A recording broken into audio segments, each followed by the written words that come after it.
Hi, everyone. Welcome. I'm going to give it a minute or two while everybody files into the virtual room.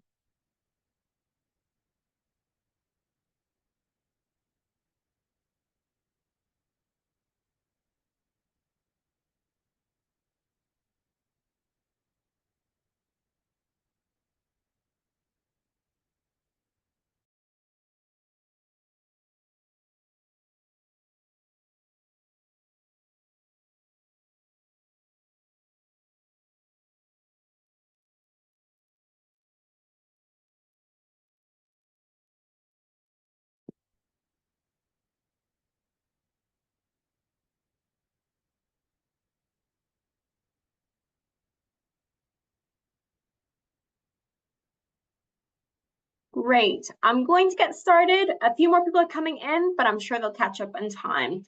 So welcome everyone to this webinar where we're going to be talking about how we can unlock language, considering that now our COVID baby generation has entered nursery and speech and language needs are more pressing than ever before. My name is Mariella. I'm a research officer at Oxford and Assessment, and we are very passionate about evidence-based education. You may know us as the Nelly team from the University of Oxford. So I usually like to start any talk about the early years on the importance of early years. And Professor Iram Siraj from the University of Oxford tells us, my research shows that life course trajectories of all future learning are set early and rarely change during primary and secondary education. It is much easier to change trajectories in the early years. Every child's life is part lottery, as none can determine their gender, ethnicity, parents, or place of birth. These random and often cruel factors are the strongest determinants of life prospects, which is precisely why early education is so important. So early years educators and early years centers are absolutely critical to society. I often think of early years educators as the A&E nurses and doctors of education. You are at the forefront of these children, coming in with a wide range of experiences and a wide range of abilities and skills. When we think about the pandemic, this landscape has changed slightly. So what has happened? Well, we know that we're starting to feel the full impact of pandemic and lockdowns as the COVID babies come into nursery. We've seen all these headlines telling us that these children are struggling with speech and language and other areas as well.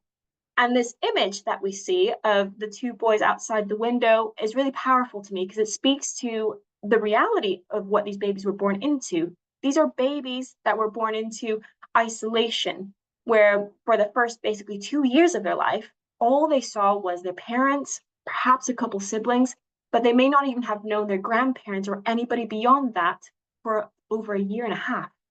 So it's not surprising that actually speech and language is one of those areas that have been hardest hit by the pandemic, given simply that there's not enough people to be talking with. As a result, we've seen a demand and waitlist for speech and language specialists being really, really long. So, for example, somewhere I'm very close to, living in Northamptonshire, there are 33 specialists for a caseload of 5,775 patients. This works out to roughly 175 people to every expert.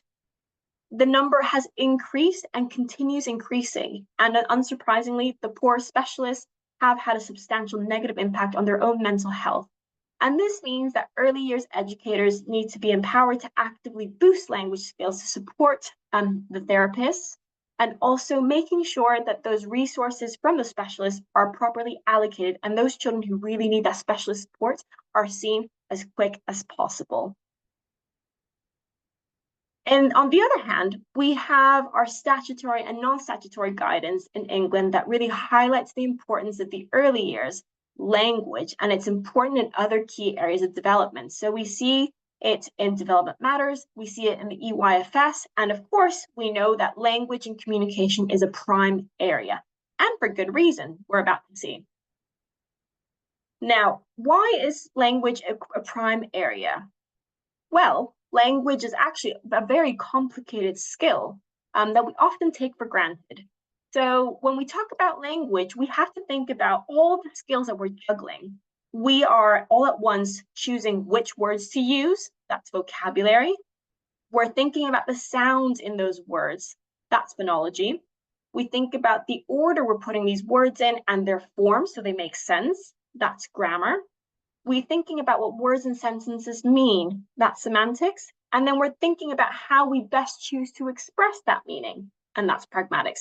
All of these skills are happening simultaneously, and yet when children come into school, sometimes it's easy to overlook the fact that, oh, they've got language, that's great. But when we think about the context of school in particular and education more widely, but even wider society, we can see that we're actually assuming quite a lot. We're assuming that children are able to understand speech, but for this to happen, they need to be able to listen and to attend. They need to be able to understand words and then sentences, and they need to be able to process all that language for meaning. And then to communicate effectively using speech, they also need to be able to choose words, plan those words in a sentence, combine sentences to build a narrative, and then speak clearly and fluently. So it's unsurprising that with all these elements of language, children with speech difficulties are often picked up early and referred to speech and language pathologists, but language difficulties are often hidden. So children most often come referred to a specialist once they have secondary issues such as behavior. And it turns out what the underlying issue was language. And yet we know that we need to prioritize oral language skills in the early years. Why? Because quite simply, oral language skills are the medium of instruction for all formal education. And as we're going to see, it also has wider spiders out into other areas of well-being and mental health that are equally as important. So when we think about why oral language skills are important, it's because they directly impact literacy and learning to read and write. They directly impact our ability to communicate, and that relates really directly to socio and emotional skills and being able to regulate emotions, for example. And it also directly impacts mathematical ability.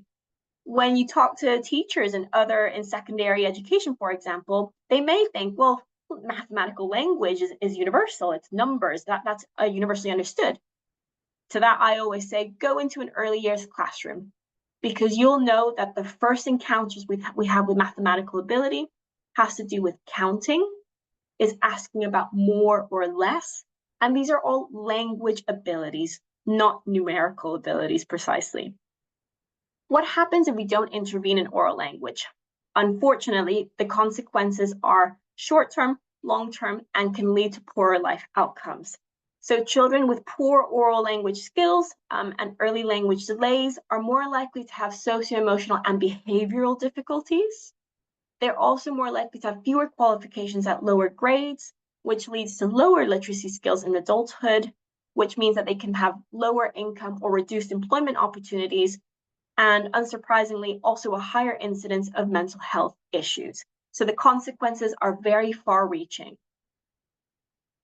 More directly in how language relates to reading, because quite often I hear teachers say, reading is so foundational to accessing the curriculum. Actually, what's foundational to reading is oral language. So as you can see here in Scarborough's reading rope, we have two basic skills that feed into reading comprehension. One of them is word recognition. Amongst these, we have phonological awareness, decoding, and sight recognition. And this is what our SSPs and phonics instruction does. But actually, when we look at this rope, we see there are even more elements of oral language going into this reading comprehension. And that includes things like vocabulary, language structures, literacy, verbal reasoning, and these are all oral language faculties. Together, when you have good oral language and good word recognition, you have good reading comprehension. Because when you think about it, what to read well, we need to be able to first decode or recognize what the word says, but then understand what the meaning of that word is. And that is an oral language comprehension aspect. The main problem that I think we're mostly aware of, and I think we're really hyper aware with the COVID babies, is that education is not a sprint. Education is a marathon. And early years is truly the start of that marathon. Unfortunately, this is a marathon where the start is staggered. So not everybody comes into nursery with the skills or the abilities as everybody else. And what we need to do is make an effort to close that gap as quickly as possible because that's when it's smallest. As MP Damon Hines said a couple of years ago, when you're behind from the start, you rarely catch up because, of course, your peers don't wait. The gap just widens, and this has a huge impact on social mobility. On average, disadvantaged children are 4 months behind at the age of 5. That grows by an additional 6 months by the age of 11 and a further 9 months by the age of 16. So by the time they're taking their GCSEs, they are on average 19 months behind their peers. Going back to the quote that we read at the beginning, we can see precisely why Professor Aram Siraj is saying life trajectories are set early. And if we're going to intervene, the early years are critical to close that gap as quickly and as robustly as we possibly can. Now, another issue with the gap and oral language is that poor language persists over time. So have a look at this diagram where you see almost 350,000 children's scores of oral language plotted on here. As you can see, in the x-axis horizontally, we have the age in years, starting at 3.5 and going up to 8.5 years of age. Early years practitioners are the A&E doctors and nurses. You are the frontline people because have a look at the wide range of oral language skills that children have during these ages. You've got children who start at basically nothing and some children with very, very good oral language. And this is everything that you're working with. Once they enter school, we see that this gap shortens and the average goes up little by little. However, what we need to be paying attention to are these children at the bottom, because when you start at the bottom and you have poor oral language and we're not intervening, we can see that it is this long tail of underperformance persisting over time. And unfortunately, this gap widens over time. And when you think about the years beyond the early years, this means that their attainment across multiple subjects, not just oral language, is now suffering because that oral language foundation is not there. So what this means is we must take action early if we're going to improve short-term and long-term outcomes. So let's take a closer look at pupils and how we're supporting oral language, some insights from data, research, and evidence. The government actually has this publicly available. Anybody can go look at it. But if we have a look from the latest data they have, which is 2022, 2023, we see that children in London, for example, we have between 20 and 70% of children at emerging levels of oral language. Something I think we need to be very conscientious of is when we say emerging, it's not going to emerge on its own. Actually, we need to be pulling and supporting and scaffolding these children to continue building it to where we want it to be, because that's going to help them with later outcomes. Across the country, for example, here's Yorkshire and Humber, we see the same sort of statistics coming out where we've got children who are mostly at risk, for example, children who are EAL, or children who are known to be eligible for free school meals, or even children with SEND or suspected SEND, being at most risk of having these emerging oral language skills. Let's take a second to look at EAL children. A couple of months ago, there was this very interesting paper published by Hessel and Strand that looked at 140,000 EAL and monolingual pupils. They measured the pupils' English proficiency from new to English to completely proficient. And they found at the end of that research that proficiency in English was significantly a better predictor of student achievement compared to EAL status. And it accounted for 6 times more variance than other student background variables. What this means is that we should be keeping track of who is an EAL child coming into our setting. However, it's not enough to mark them as EAL. Rather, we need to be assessing to see how proficient they are at English. For example, I was an EAL student myself, but it's very different to have a pupil who is completely new to English versus someone who is actually quite proficient or might be a bit more proficient than someone who has just come into the country, for example. So EAL status is not enough. We actually need to be able to quantify what their level of English proficiency is, considering that the curriculum in England is delivered in English.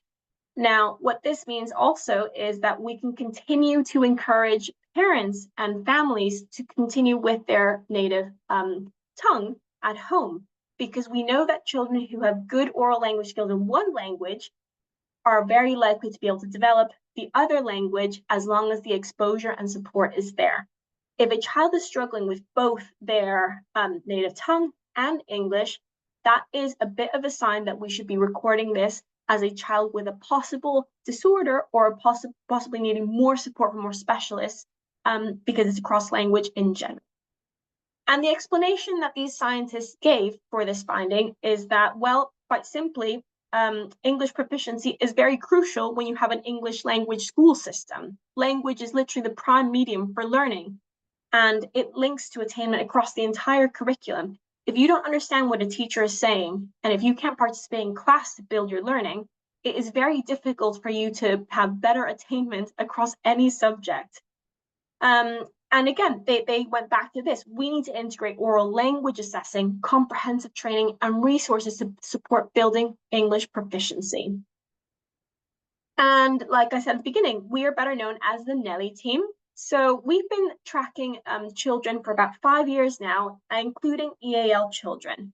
As you can see from this graph, you can have a look at how this gap where the non-EAL or monolingual peers are the red and EAL children are the blue lines, that in a snapshot in time, this gap between them is persisting, and it persists for a long time and only closes quite later on in life, and not completely either. What this means is we need to be throwing in as much support for children who have multiple languages to make sure that this is an advantage for them, because we know that being multilingual has lots of wonderful advantages, but they need to also be proficient in the language that the curriculum is being given in. So we need to be really throwing all our resources into supporting these children as early as possible in oral language. Let's take a look at socioeconomic status or background and how this affects oral language. One of the biggest landmark studies that you may have heard about is Hart and Risley in 1995.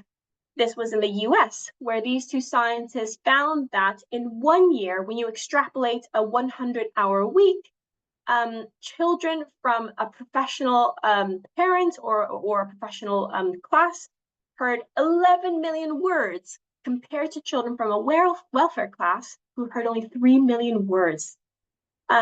This is that gap the first time coming to light, and it really showed that by age 3, children from higher SES backgrounds, socioeconomic status backgrounds, had heard 30 million more words than children from lower socioeconomic status backgrounds. Now, keep in mind, this study has not been replicated, but we do know very well that there's a very strong link between vocabulary, oral language skills, and disadvantage.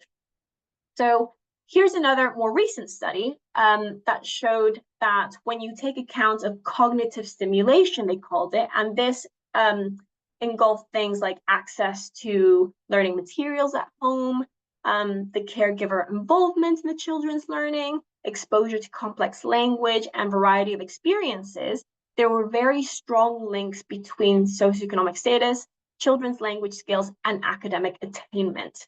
And this attainment actually directly translated into effects in reading and maths. So unfortunately, this is quite well established, and we have lots of evidence for it. The lessons that we've learned from the Nelly rollout in England have also unfortunately confirmed that this is the case.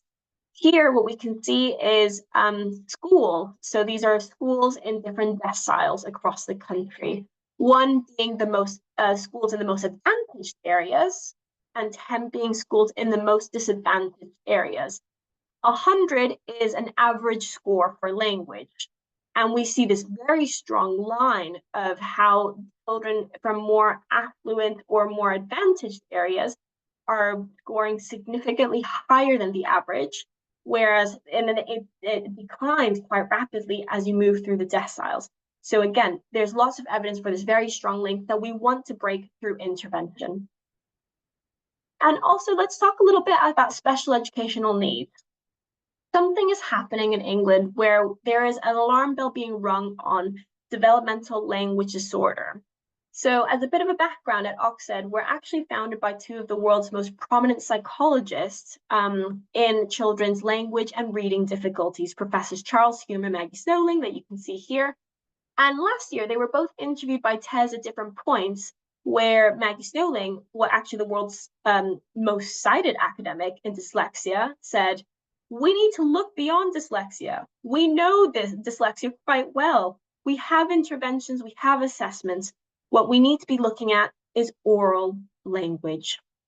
And Charles Hume went on record again and said, we need to put back the emphasis on oral language because DLD, developmental language disorder, is just as common as dyslexia and much harder to pick up and much more likely to be overlooked. So we're going to have a look at what this looks like. Charles and Maggie, a couple of years ago, did along with the team, did a longitudinal study on the familial risk of dyslexia. What this study did was it took children from three sort of different groups at preschool and followed them into at 5.5 and then 8.5 years of age to see who actually ended up being diagnosed with dyslexia. So this is them at preschool age. As you can see, we've got children from what we call typical development. So there's no family risk of dyslexia. Nobody in their family has dyslexia.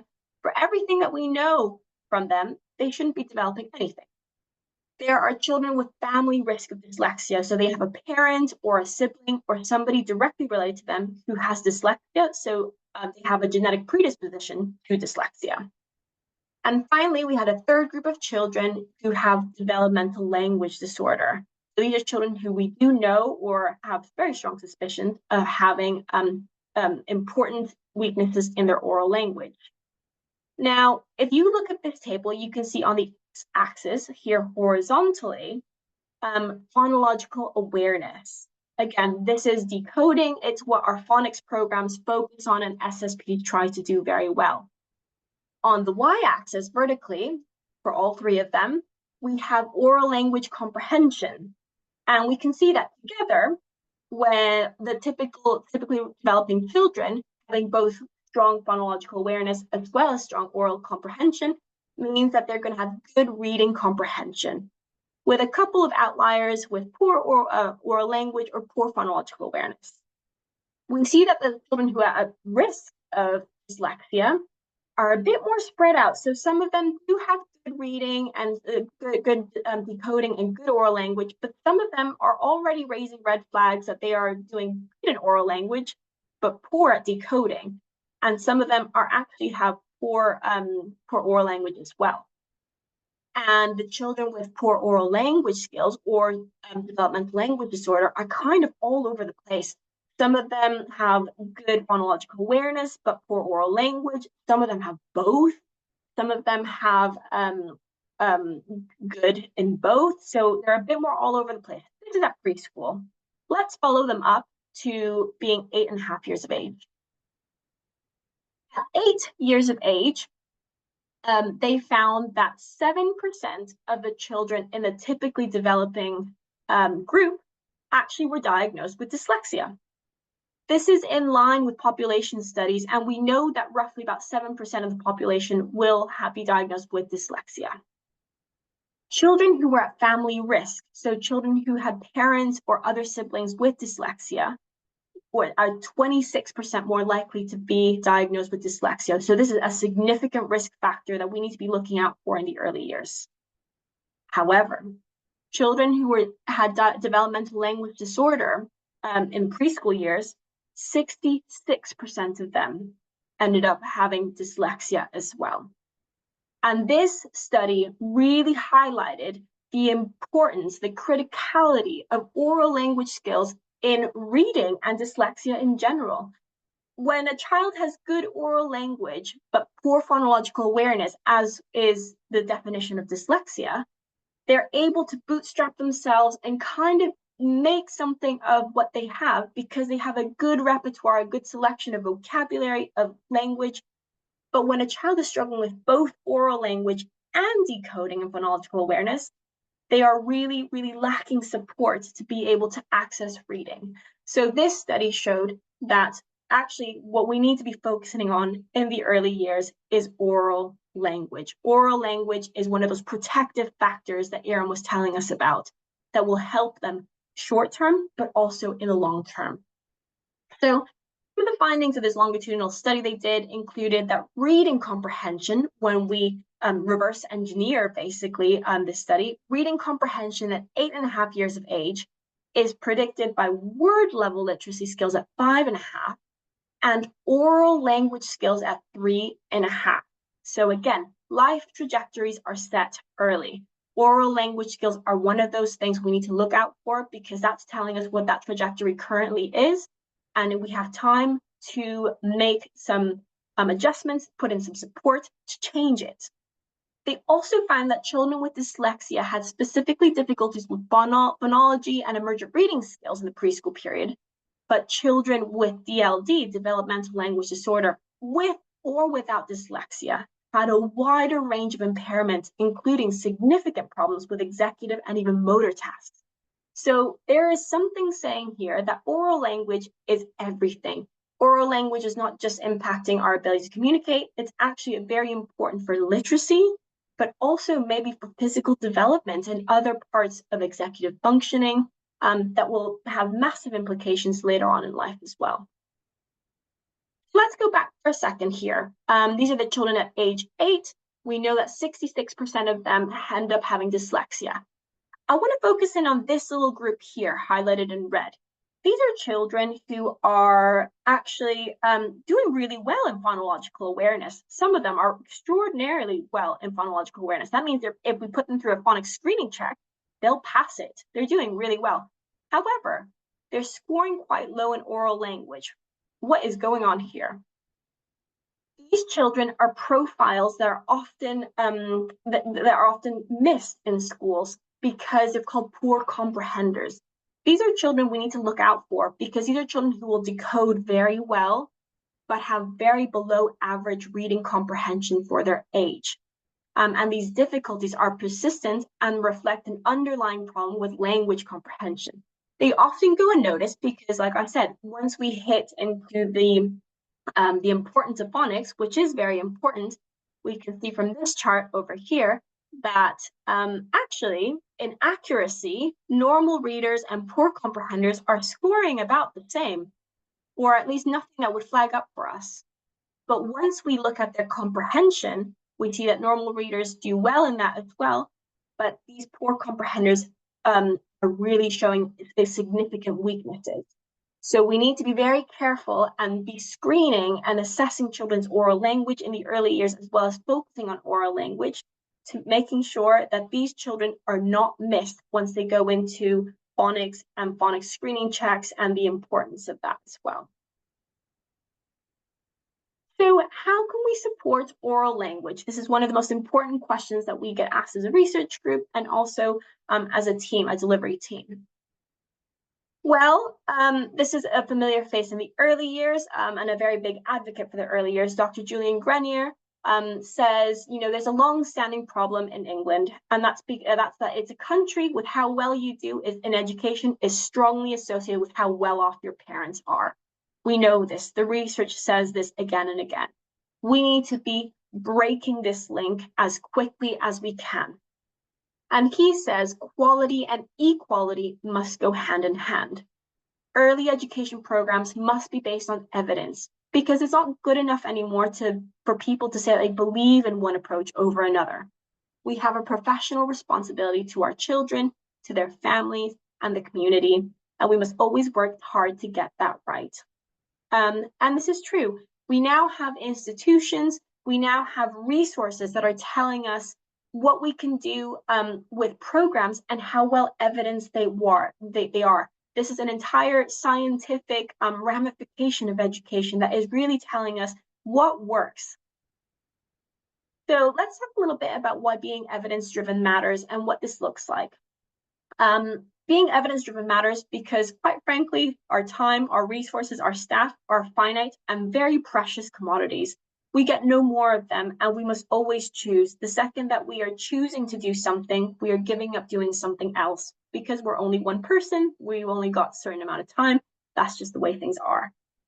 And quite frankly, when we can have our assumptions, and these assumptions can be based on really good theories, they can be very anecdotally based on things. But actually, when we put them to the test with rigorous and objective measures, sometimes we'll find that not everything works.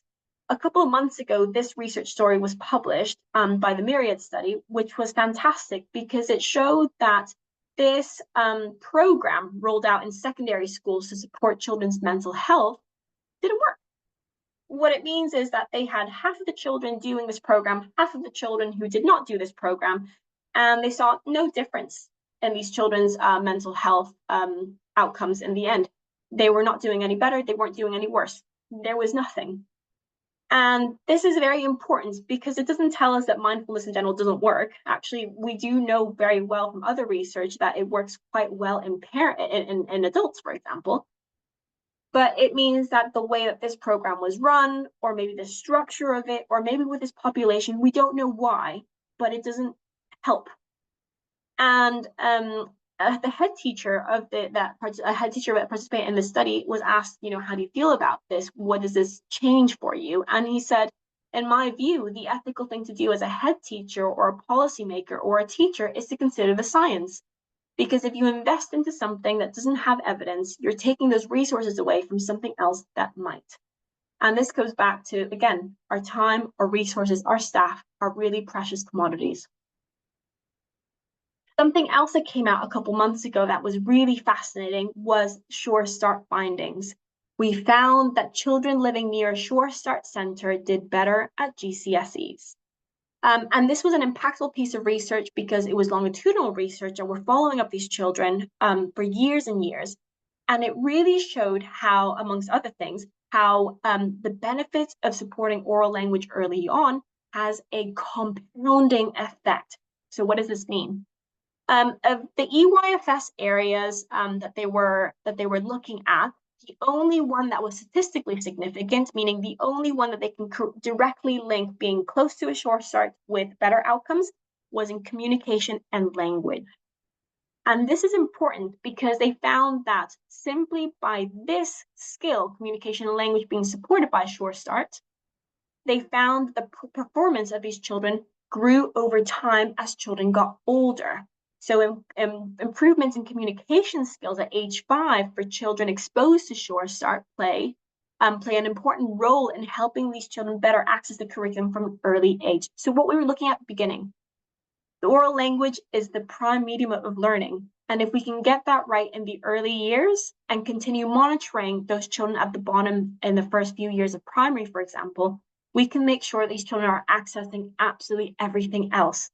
And if you look further into the Sure Start findings, you'll find that not only were these children doing better with their oral language, they were doing better across the curriculum. These children were also earning more. They had better job prospects. So the effect of Sure Start and supporting oral language through Sure Start had this massive impact in their life outcomes. Now, you may ask, oh, okay, this is great. Where do I look for evidence-based programs or education? And for this, we actually have some really good centers that are very focused on supporting schools and settings and anybody in education to access evidence-based practices and evidence-based programs.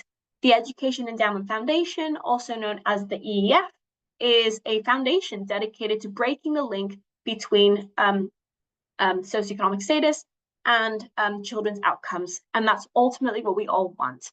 And they also support this by helping schools and settings access research and being research driven. So for example, if you look them up, they'll have sections on using research evidence, they evaluate programs, they fund randomized controlled trials, this gold standard for education for multiple programs, for example. And they even show you step by step how to be critical about the programs that are being implemented or that you're thinking about implementing in your setting. and the evidence behind them. So they are a fantastic tool to first approach and have a look at, think about the programs that you run in your nursery, or think about the strategies that you implement. And there is very likely going to be something in this website about the evidence that we have for it. One of the big things that they do is they run research trials. So research trials in education are absolutely critical because it is very easy to run a program in one setting, for example, and say, oh, look, the children improved. But quite honestly, there's a lot of things that happened during that time as well. You didn't just run the program. You may have also engaged parents in a different way, or started using a different platform, or the lunch staff changed up the lunch menu. There are so many things that could have attributed to this betterment of outcomes. And we need to make sure that it's the program being isolated that is making this effect. And that's a very big part of what the EEF does in running research trials to test and assess the evidence for these programs. This is the pipeline of evidence generation. A program starts in early stage development where somebody has an idea. I think if we build this program this way, it would help. They go into pilot testing to see if it's feasible, if it's scalable, and if it has any evidence of promise.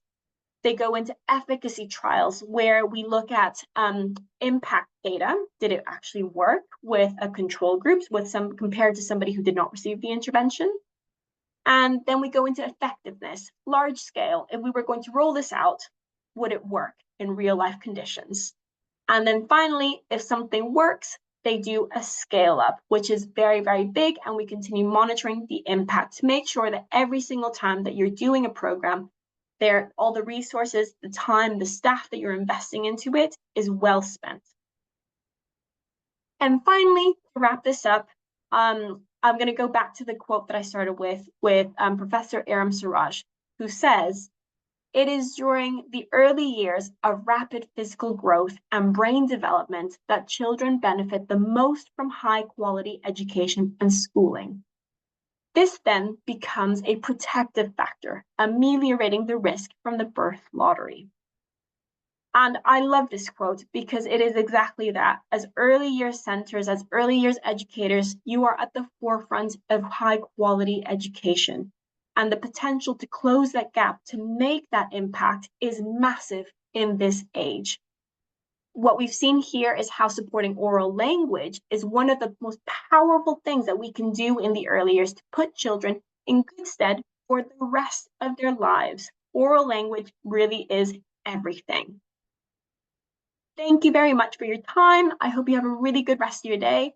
If you want to find out more about how to support children's oral language, about the research and evidence behind this, please feel free to follow us or even get in touch with any questions. We're always happy to help. Thank you very much.